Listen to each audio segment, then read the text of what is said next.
Class 10-এর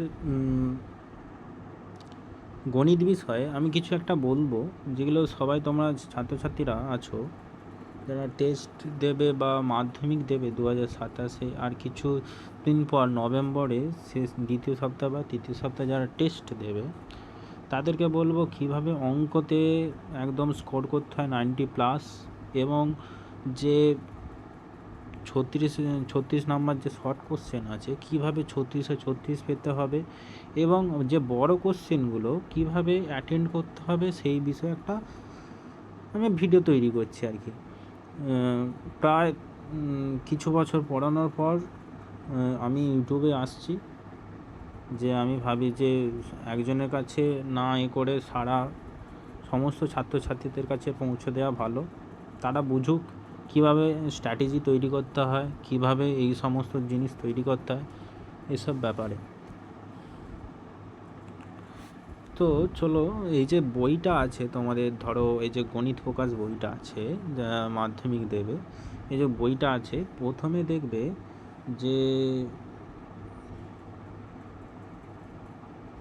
এই যে বইটা আছে দেখবে এই যে তৃতীয় মূল্যায়ন যে নির্বাচনী প্রক্রিয়া নম্বর বিভাজনটা যে আছে, এই যে নম্বর বিভাজনটা ভালোভাবে দেখো।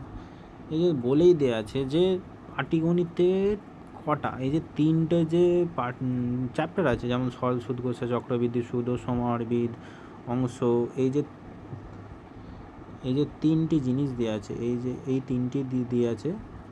এই তিনটের মধ্যে যে কোনো দুটো করতে হবে। এক সরল সুদ গোছা করবে, আর একটা অংশীদারি। চক্রবৃদ্ধি সুদ করার দরকার নেই। এই যে ধরো মাধ্যমিকের পরীক্ষার খাতায় বা টেস্টের ক্ষেত্রে বলছি, এই যে থাকবে, ধরো কারো মনে হবে যে আমি চক্রবৃদ্ধি সুদ করে গেলুম নি, কিন্তু ওইগুলো এসে গেল বা ওইগুলো পড়লো নি ঠিক মতোভাবে, বইয়ে পড়লো নি, অন্য জায়গা থেকে পড়ে গেল, তাহলে চক্রবৃদ্ধি সুদ বা সমারবৃদ্ধি এইটা করে গেলে আমার ভালো হতো। কিন্তু বলবো বই থেকেই আসবে পুরো 100%। কিছু ক্ষেত্রে বই থেকে মানে এটা ঘুরিয়ে দেওয়া হয়, যেমন ডাটাটা ঘুরিয়ে দেওয়া হয়, যেমন 5% আছে সেখানে করে দেওয়া হলো 10%, এরকমভাবে করে দেওয়া থাকে। কিন্তু বই থেকেই আসে, বই পুরো 100% বই থেকে আসবে। এই যে 2 নাম্বারগুলো 1 নাম্বারগুলো, হ্যাঁ ওইগুলোকে একটু ওরা ঘুরিয়ে দেয়, পিছিয়ে দেয়, যে যাতে ছাত্ররা একটু বুঝতে অসুবিধা হয়, কিন্তু বই থেকেই আসে। সরল সুদ গোছা বা অংশীদারি কারবার এটা করলেই হবে। যারা ভাবছো আমি নাম্বার তুলবো, বেশি পড়বো নি, নাম্বার তুলবো, তাদেরকে বলছি। আর যারা ভালো স্টুডেন্ট বা ধরো সায়েন্স নিয়ে পড়বে বা আরও 90+ পেতে যাও, করতে যাও, তারা সব প্রত্যেকটা চ্যাপ্টার করো। আর যারা ভাবছো আমি পাস করবো কোনো মতে, তাদেরকে বলছি যে ধরো 80+ পেতে যাও, তাদেরকে বলছি যে এগুলো কোনো মতে করো। এই যে দুটো যা আছে, সরল সুদ গোছা আর অংশীদারি কারবার, এইটা করো। আবার বীজগণিত যেমন আছে, ধরো একচল বিশিষ্ট, এটা তো করতেই হবে, বীজগণিতের একচল বিশিষ্ট। এবার ধরো ভেদ আর দ্বিঘাত করেন, এই যে দুটোর মধ্যে যে কোনো একটা পড়বে, কিন্তু দুটোই আসবে প্রশ্ন। এবার ধরো ভেদ বা দ্বিঘাত করিনি, তোমার যদি মনে হয় আমার ভেদ সোজা, ভেদ করো। আবার কারো মনে হবে দ্বিঘাত করিনি সোজা, দ্বিঘাত করণী করো, এরকম ব্যাপার। কিন্তু যখন তুমি শর্ট কোশ্চেন করতে যাবে তোমাকে তখন করতে হবে সব বিষয়, মানে ভেদ থেকে শুরু করে চক্রবৃদ্ধি সুদ, অংশীদারি, সমস্ত শর্ট কোশ্চেনের জন্য করা হবে। আমি কিন্তু এই ইউটিউব চ্যানেলে সমস্ত জিনিস করে যখন করবো তখন বলে দেবো, এবং আমি নিজে থেকে করাবো সমস্ত শর্ট কোশ্চেন। আর হচ্ছে জ্যামিতির টেস্টে মাধ্যমিকের ক্ষেত্রে আমি তার আগে থেকে বলে দেবো, যেই উপপাদ্যগুলো বলে দেওয়া হবে সেই উপপাদ্যগুলোই শুধু করলেই হবে। যেমন 40, 41, 42 উপপাদ্য, তারপরে 48-এর উপপাদ্য, 34-এর, 38-এর, এই সমস্ত যে উপপাদ্যগুলো আছে, 35-এর উপপাদ্য, এই যে সমস্ত উপপাদ্যগুলো যে আছে, এই উপপাদ্যগুলো করলেই হবে। আর নির্দিষ্ট কটা, ধরো মাধ্যমিকের ক্ষেত্রে বোঝা যায় কোনটা পড়বে কোনটা পড়বে না। আবার যখন সম্পাদ্য ধরো সম্পাদ্যর মধ্যে কটা, দুটো আছে, একটা হচ্ছে পরিবৃত্ত আর একটা হচ্ছে অন্তবৃত্ত। এই দুটোর মধ্যে আবার ধরো যে এবছরে যদি ধরো পরিবৃত্ত পড়েছে, পরের বছর অন্তবৃত্ত পড়বে, আবার ধরো অন্তবৃত্ত পড়েছে, পরিবৃত্ত পড়বে, এরকম ব্যাপার। পরিবৃত্ত বললে অন্তবৃত্ত আগের বছর যদি পরিবৃত্ত পড়ে এবছরে অন্তবৃত্ত, এবছরে যদি অন্তবৃত্ত পড়ে পরের বছর পরিবৃত্ত, এরকমভাবে চলতে থাকবে। আর প্রয়োগ, প্রয়োগের ব্যাপারে বলছি, যারা মাধ্যমিকে ভাবছো আমি একদম 100তে 100 করবো, তারা প্রয়োগগুলো সমস্ত যে প্রয়োগগুলো আছে সেইগুলোকে তোমরা প্র্যাকটিস করো। ফালতু এই যে আমি বলবে দিচ্ছি এইগুলো পড়বে কি, এমন কোনো মানে নেই। প্রয়োগ প্রয়োগ বই থেকেই আসবে, তোমাকে নিজে থেকে করতে হবে।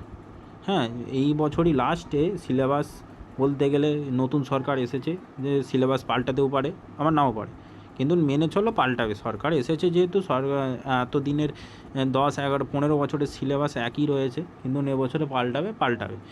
সেটা ভেবেই দেখো যে তোমাদের শেষে কিন্তু যে মানে ইয়ারলি যেগুলো পড়েছে প্রয়োগ আরে করা আছে, সেগুলো করলেই হবে কিছু। আমি এতেই ইউটিউব চ্যানেলেই করাবো। আর হচ্ছে ত্রিকোণমিতি, আমি এখন ত্রিকোণমিতি দিয়ে যেমন শর্ট কোশ্চেনের যে কীভাবে করতে হবে না করতে হবে, মানে শর্ট কোশ্চেন যে দেখলেই মনে হবে এইটা উত্তর, এরকমভাবে এমনভাবে করাবো যে তোমাদের মনে হবে হ্যাঁ ঠিক আছে আমরা নিজেরাই পারবো, সেরকমভাবেই আমি করাবো।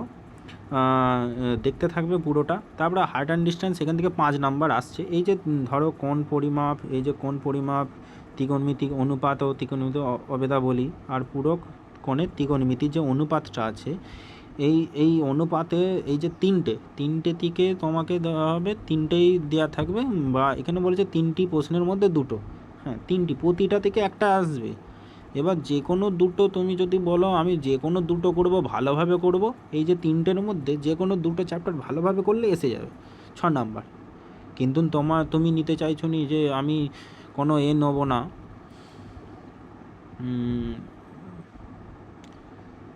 যে একদম পুরোপুরি আমি 3টেই করে যাব, ভালোভাবে নাম্বার পেতে চাই, রিস্ক নেবো না, তাহলে তখন বলবো এইগুলো 3টেই করা দরকার। আর ত্রিকোণমিতি অনুপাতের প্রয়োগ, উচ্চতা দূরত্ব, কীভাবে তোমাকে ছবি আঁকতে হবে, ছবি আঁকলে এখানে মেন জিনিস ছবি আঁকা। এই যে ছবি এঁকে বোঝাতে হবে, ছবি আঁকতে হবে।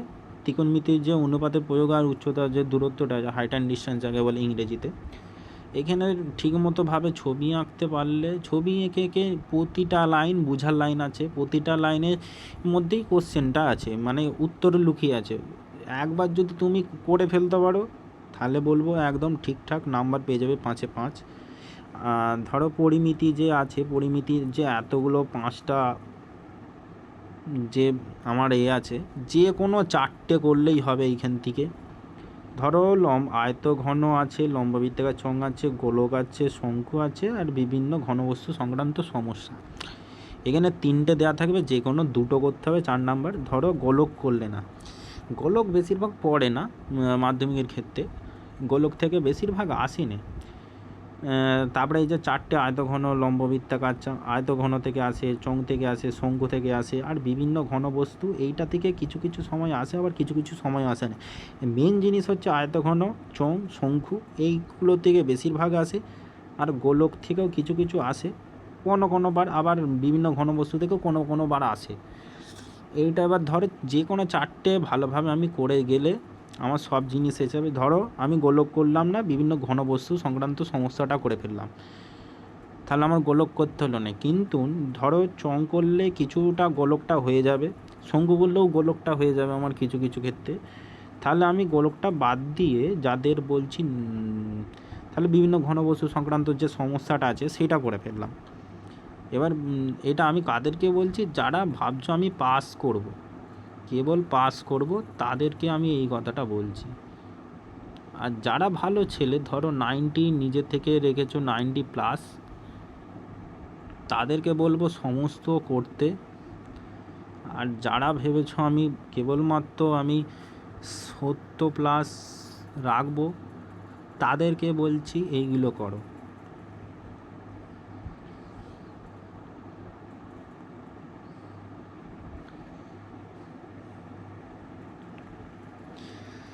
হ্যাঁ, আর রাশিবিজ্ঞান এখানের মধ্যে ধরো রাশিবিজ্ঞানটা যেটা আছে, এইখানে যে অজাইবটা, এই যে অজাইবটা বাদ দাও, অজাইবটা বাদ দাও, গড় করবে, মধ্যমা করবে।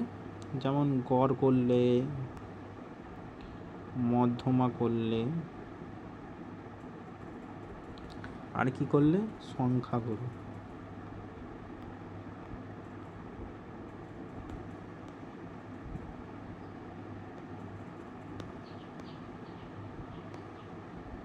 এই 3টে করলে, এই তিনটের মধ্যে কিছু কিছু যেমন আমার জোর করে 5-6টার মতো অঙ্ক প্রতিটা এদিকে টাইপ করাবো, সেই টাইপের মধ্যেই এসে যাবে নিশ্চয়ই, আশা করছি পুরো একদম শিওরলি এই টাইপের মধ্যেই এসে যাবে। আর বেশি অঙ্ক করার দরকার নেই, এই আমি করাবো মানে ওই যা হবে। আমি আগে টেস্টেরতে 3636 কীভাবে পাওয়া হবে আগে শর্ট কোশ্চেনগুলো পুরো ধাপে ধাপে করাবো প্রতিটা এতে। তারপর টেস্টের পর আমি যে এইগুলো গড় মধ্যমা সংখ্যাগুরু যে টাইপ ওয়াইজলি বা টেস্টের আগেও করাতে পারি, যদি তোমরা ভালোভাবে আমাকে সাপোর্ট দাও তাহলে আমি বলো আমি এগুলো আগেও করে দিতে পারি। আর নাহলে আছে যে আমি এগুলো শেষ করার পর তারপরে এগুলোকে ধরবো, বড় কোশ্চেনগুলো কীভাবে যে করতে হয় না করতে হয়, ইম্পর্ট্যান্ট যেগুলো সেইগুলোকে করাবো। এই যে দেখে নিলে এই কটা করলেই ভালোভাবে নিশ্চয়ই এসে যাবে। এবার ধরো যে আমার পুরো এইটা বলে দিলাম কিভাবে কি করতে হবে। প্রথমটা আরেকবার বলে দিই যে এই যে তিনটে দেওয়া আছে, যে কোনো আমি দুটো করব, যেমন সরল সুদ কষা, অংশীদারি কারবার, এখান থেকেই নাম্বার এসে যাবে। অ্যাকচুয়াল বিশিষ্ট করব, এইখানের মধ্যে যে কোনো দুটো দেওয়া আছে একটা করতে হবে। ধরো ভেদ করলে বা দ্বিঘাতকরণী করলে অনুপাত করছো, তারপরে এখানে উপপাদ্য আমি বলে দেবো কোনটা করতে হবে। জ্যামিতি যে প্রয়োগটা আছে, তোমরা যারা ভাবছো 90+ একদম পাবো তারা করো প্রতিটা। আর সম্পাদ্য বলে দেবো কোনটা করতে হবে। আবার হচ্ছে এইখানে যে ত্রিকোণমিতি, আমি প্রথমেই ত্রিকোণমিতি দিয়ে স্টার্ট করছি, যে শর্ট কোশ্চেনগুলো যে আছে সেই শর্ট কোশ্চেনগুলোই থেকে স্টার্ট করছি ত্রিকোণমিতির। এই ত্রিকোণমিতির যে কোনো তুমি এই যে তিনটে দেওয়া আছে যে কোনো দুটো করতে পারো, যে কোনো দুটো করলেই এসে যায় মাধ্যমিকের ক্ষেত্রে। বই থেকে সম্পূর্ণ এই যে বড় কোশ্চেনগুলো বললাম না, সম্পূর্ণ বই থেকেই আসে। যে ভাবছো যে আমি বই থেকে আসবে না, হ্যাঁ যেগুলো আসবে না আমি নিশ্চয়ই করে দেবো। কিছু কিছু ওরকম টাইপেরই আসবে, যে পুরোপুরি যে আসবে না সেরকম নয়, সমস্ত জিনিস আসবে ওরকম টাইপেরই থাকবে, ওরকম ধাঁচেরই থাকবে। শুধু তোমাদেরকে একটু মাথা খেলিয়ে করতে হবে, নাম্বারটা পেতে হবে। ত্রিকোণমিতি, অনুপাত, উচ্চতার যে দূরত্বটা আছে এইটাও করবে ভালোভাবে। এইটা আমি পুরো ভালোভাবে করিয়ে দেবো এতেই পুরো একদম। যেহেতু ত্রিকোণমিতি থেকে স্টার্ট করছি আমি, ত্রিকোণমিতি থেকেই একদম হাইট অ্যান্ড ডিস্ট্যান্সও করাবো, সমস্ত জিনিসই করাবো। তারপরে হবে রাশিবিজ্ঞানটা আমি ইউটিউবেই ধরবো, রাশিবিজ্ঞানটা করার পর লাস্টে আমি পরিমিতি থেকে ধরবো, তারপরে ওই যে অংশীদারি কারবার ওই সমস্ত কিছু ধরবো। এই যেমন এখানে 5টার মধ্যে বললাম যে কোনো চারটে করলেই হয়ে যাবে। আর এইখানে রাশিবিজ্ঞানে 3টে করতে হবে, যেমন গড় মধ্যমা সংখ্যাগুলো, এই 3টের মধ্যে যে কোনো তুমি পেয়ে যাবে। ওই টাইপটা থাকে পরীক্ষার খাতায়, কিন্তু ওইটা বলবো করে লাভ নেই, কোনো কাজে দেবে না। তোমাকে ছবি আঁকতে হবে, এই আঁকতে হবে সেই আঁকতে হবে, কিন্তু গড় মধ্যমা সংখ্যাগুরু এগুলো করলেই এসে যাবে মাধ্যমিকের ক্ষেত্রে। ধরো 3টের মধ্যে 3টে দেওয়া থাকবে, একটা দেওয়া থাকলো গড় দেওয়া থাকলো, সংখ্যাগুরু দেওয়া থাকলো, অজয়েব থাকলো, তাহলে আমি গড় সংখ্যাগুরু করে ফেললাম, তাহলে আমাকে ওইখানে করতে হচ্ছে না। এবার ধরো এই যে এগুলো যে কীভাবে পেতে হবে, এই যে বহু সংখ্যাগুলো আছে, এই যে ধরো এখানে যে এতগুলো দেওয়া আছে, এই যে পাটিগণিত থেকে 6 নাম্বার, তারপরে হচ্ছে শূন্যস্থান 5 নাম্বার, এইটাও 5 নাম্বার, সত্য মিথ্যা, আর সংক্ষিপ্ত 20টা। এইখানে 36-এ 36 আমি চালু করছি কিভাবে পেতে হবে। তোমরা নিশ্চয়ই ওই ক্লাসে যোগ দেবে, আমি পুরোপুরিভাবে বলে দেবো কিভাবে পেতে হবে 36-এ 36, সেইভাবেই প্র্যাকটিস করাবো আমি ইউটিউবে। স্টার্ট করব ধরো 31 তারিখেও করতে পারি, আবার দিতে পারি ভিডিও আপলোড করতে পারি, বা 1 তারিখেও ভিডিও আপলোড করতে পারি। যেহেতু আজকে এইটার ব্যাপারে বলা উচিত ছিল যে আমি কিভাবে নাম্বার পেতে হবে, এইগুলো পেতে হবে, এগুলো বলে দেওয়া উচিত সবাইকে, যাতে তোমরাও স্ট্র্যাটেজি তৈরি করে করতে পারো। যে সমস্ত করে লাভ নেই, সমস্ত চ্যাপ্টার করে লাভ নেই, কিছু কিছু করো, কিছু যেটা ধরো অনেকের ক্ষেত্রে দেখেছি আমি যে আমার এই যে চক্রবৃদ্ধি সুদের কঠিন লাগে একটু, কিন্তু তার থেকে সরল সুদ কষা আমার অনেক সোজা। সরল সুদ কষা আর অংশীদারি কারবার সোজা। আবার কারো কারো ক্ষেত্রে ভেদ কঠিন লাগে, দ্বিঘাতকরণী সোজা লাগে, কিন্তু আবার কারো ভেদ সোজা লাগে, দ্বিঘাতকরণী কঠিন লাগে, এরকম ব্যাপার। এবার যার যেমন যেটা ভালো হবে, যে আমি করাবো, কিন্তু এতেই করাবো, যার যেটা আবার ভালো লাগবে সেইগুলো করবে। সমস্ত এগুলো বলে দিলাম। চ্যানেলটিকে সাবস্ক্রাইব করবে এবং আমাদের পাশে থাকবে, তবে একটু ভালো লাগবে যে এগুলো করাচ্ছি আমার ওপর, তারা দিচ্ছে, আমাকে সাপোর্ট করছে, এগুলোও ভালো লাগবে যে আমি তাদের জন্য খাটছি, তারাও আমাকে সাপোর্ট করছে। এগুলো তোমাদের বন্ধুদেরকেও শেয়ার করে দেবে কীভাবে করতে হবে না করতে হবে। যারা তোমরা ভাবছো হ্যাঁ বন্ধুকে পেরিয়ে দেবো, আরে তো পেরোতে হবে, তবেই আমাকে ভালো বলবে। হ্যাঁ, তোমার বন্ধুকেও বলতে পারো, তবেই তোমাদের মধ্যে কম্পিটিশানটা বাড়বে। অ্যাকচুয়ালি যত তোমাদের বন্ধুদেরকে বলবে এই ব্যাপারে, সেও পড়বে এবং তুমিও পড়বে, দুজন পড়বে, তবেই কি হবে, এই যে কম্পিটিশানটা আছে, কম্পিটিশানটা বাড়বে, তবেই দেখা যাবে যে কে কত ভালো পড়াশোনা করেছে।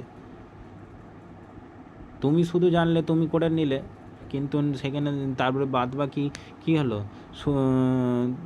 তুমি পড়েছো, কিন্তু সে দেখবে হয়তো তোমার থেকে নাম্বার কম পেয়ে গেল, অনেক নাম্বার কম পেয়ে গেছে, তুমি অনেক বেশি হয়ে গেছো, সেখানে কম্পিটিশানটা একটু কমা হয়ে যাবে, সেইগুলো পায় না বলে।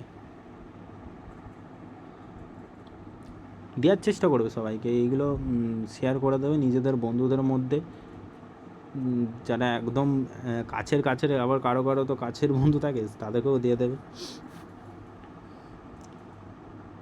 যেহেতু নতুন স্টার্ট করেছি, সম্পূর্ণ ফ্রি থাকবে মাধ্যমিক পর্যন্ত। এই বছর যারা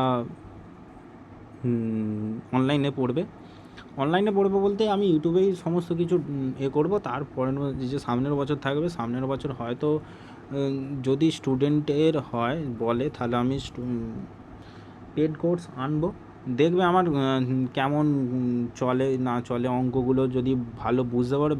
মেন জিনিস হচ্ছে বেসিক জানা। বেসিক যদি জানো তাহলে আমাদের সমস্ত কাজ হয়ে যাবে, যদি না বেসিক জানো কিছু করার নেই, আগে বেসিকগুলো ভালোভাবে শেখো। হ্যাঁ, যার কাছেই এখন ধরো, এখন সবাই তো পড়তে যাচ্ছ মাস্টারের কাছে, যেহেতু পড়তে যাচ্ছ, তাহলে বেসিকটা জানা দরকার। প্রথম কীভাবে হবে, কীভাবে করতে হবে না করতে হবে, বেসিকটা। এইখানেও টেস্টও নেওয়া হবে, সমস্ত কিছু নেওয়া হবে। এই যে ইউটিউবে একটা হোয়াটসঅ্যাপ চ্যানেল দেওয়া আছে, যেখানে স্টাডি ফর মেটেরিয়ালস বলে লেখা আছে, ওইখানে ক্লিক করে ওই যে হোয়াটসঅ্যাপ চ্যানেলটা আছে, হোয়াটসঅ্যাপ গ্রুপটা আছে, আমাদের নিজেরাই আছি, যারা পড়াবো তারাই আছি। সরাসরি কোশ্চেন করতে পারো ওইখানে, যে এইটা পারছি না, ওইটা পারছি না, আমাদের মেসেজে লিখতে পারো। ফোন হবে না ওইখানে, শুধু কেবলমাত্র হোয়াটসঅ্যাপই হবে, আর হোয়াটসঅ্যাপ কল করবে না, শুধু মেসেজ করে জানাবে এইটা করতে পেরেছেন। আমাদের সময় মতো আমরা জানিয়ে দেবো যে এইটা এরকমভাবে হবে, ভয়েসেও বলে দিতে পারি, বা আমরা নিজেরা ফোন করে এদেরকেও বলে দিতে পারি এই ব্যাপারটা এরকম হচ্ছে, এরকম কীভাবে প্রস্তুতি নিলে আরও ভালো হবে, আমরা সব গাইড করে দেবো একদম ফ্রিতে। তোমরা যদি পড়তে চাও তাহলে অবশ্যই এই চ্যানেলটাকে সাবস্ক্রাইব করো। ধন্যবাদ।